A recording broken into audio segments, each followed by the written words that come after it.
Miriam, dyn ni dal chdi ar moment bach tawelach. Dwi'n eitha brysur i chdi mae'n siŵr yn trefnu'r pob dim. Yndi, do, mae wedi bod yn ddwrnod ofnadwy o brysur, ond mae mor neis gweld y lle yma'n llawn a gweld gymaint o bobl ifanc yma yn mwynhau ac yn cystadlu.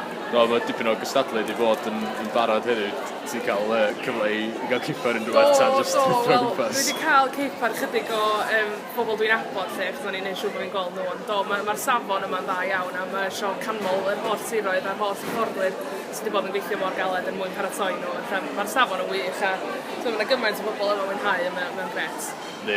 Gyrraeon yr holl siroedd sy'n yma heddiw, wrth gwrs, ond maen nhw i gyd wedi cael eisteddfodau hunain i gyrraedd yma. Mae lot o bobl wedi cyfrannu at gyrraedd yma heddiw, yn siŵr.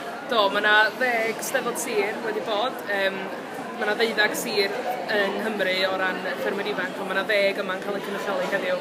A mae yna dros 850 o aelodau'n cymryd rhan, a mae hynny'n gret. Mae'r record number i ni eleni, lle da ni'n hapus iawn am hynny.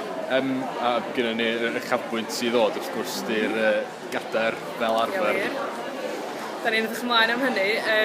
Mwy o wr fydd hi. Mae'n wastad yn exciting mewn Steddfod Ffermwyr ifanc, achos mae'n gallu mynd am un i'r stori fer neu'r gerdd. Felly mae'n ddiddorol iawn gweld pwy fydd yn mynd â hi a be fydd barn y bobl am hynny. Felly da ni'n edrych ymlaen am hynny am hynny'n 6. Oedd o sôn llynedd, wrth gwrs, mae yna dipyn o drafod wedi bod ynglyn â dyfodol y gystadleuaeth yna, ac efallai bod ni'n mynd i weld gystadleuaeth wahanol i'r barddoniaeth a rhyddiaeth yn y dyfodol.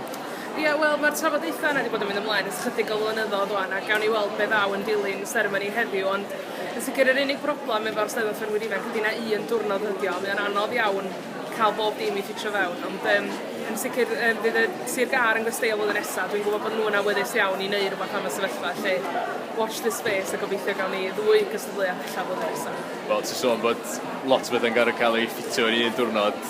Mae'n mynd i fod yn noson hwyr i chi, yn dydi?